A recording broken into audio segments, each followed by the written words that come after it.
তো hello guys, আবার চলে আসলাম নতুন একটা ব্লগ নিয়ে। এই ব্লগে আমরা আসলাম ফুচকা খেতে। আমি খুবই এক্সাইটেড, আর রাইফা আমি অনেক ধৈর্য ধরতে পারছিলাম না। হঠাৎ করে আমাদের ফুচকাটা এসে পড়ে। আমরা ফুচকা জলদি খাওয়া শুরু করি। একটু ফুচকাটা টক, আমরা খাচ্ছি। আর ভিডিওতে অনেক মজা ছিল। ইয়েস, আর ভিডিওতে কিন্তু সবাই সাবস্ক্রাইব, লাইক সব করে দিবে, তাহলে আরও অনেক বড় বড় মজার ভিডিও বানাবো। ফুচকা আর আমার বাবা খেয়েছিল চটপটি।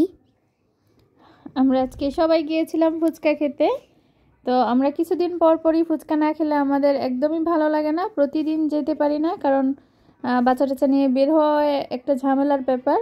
তো আর আমরা ফুচকাটা খেতে যাই আমাদের বাসা থেকে একটু দূরে, যার কারণে সবসময় যাওয়া হয় না। রায়ান লাইফা কিছুদিন যাবতীয় বলতেছিল ফুচকা খাবে, আমারও অনেক বেশি মন চাচ্ছিল। তো আজকে ওর আব্বুকে নিয়ে, যেহেতু আমাদের আজকে ফ্রাইডে, আমরা সবাই বাসায়, ওর আব্বু বাসায় আজকে, তো আমরা চলে গিয়েছি বিকেলবেলা ফুচকা খেতে। ফুচকাটা অনেক বেশি টেস্টি ছিল, আর আমরা এখানকার ফুচকা অনেক বেশি পছন্দ করি। আর রায়ানের আব্বু যেহেতু চটপটি পছন্দ করে, ওর জন্য চটপটিও নেওয়া হয়েছে। আর আমি খেয়েছিলাম ফুচকা। চটপটিটা টেস্ট করো নাই? ইয়েস। কেমন ছিল? এক চামচ, বেশি ভালো না, একটুই ভালো। একটু ভালো? ইয়েস।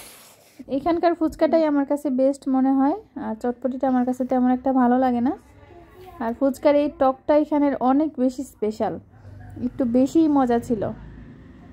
আর হলো ফুচকা আমাদের খুবই প্রিয় প্রিয় একটা খাবার।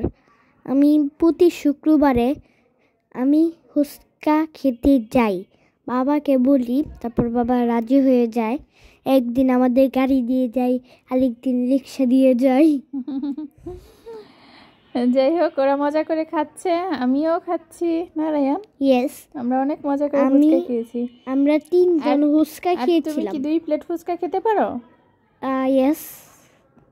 রায়ান কিন্তু 2 প্লেট ফুচকাই খেতে পারে। ওর এতই বেশি পছন্দ, ও 2 প্লেট ফুচকা খেতে পারে। আজকে কয় প্লেট খেয়েছো ফুচকা? আজকে 1 প্লেট, আর হলো আম্মু 1 প্লেট খেতে পারে।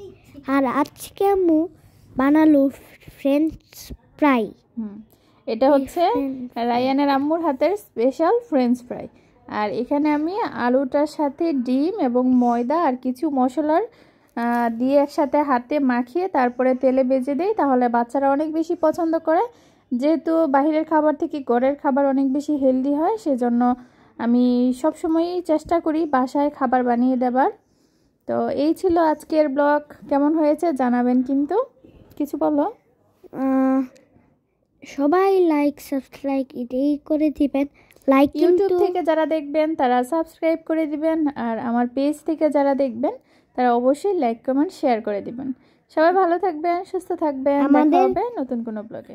আমাদেরকে কমেন্টও করবেন বেশি বেশি, বুঝছেন? তাহলে সবাই ভালো থাকবেন, সুস্থ থাকবেন।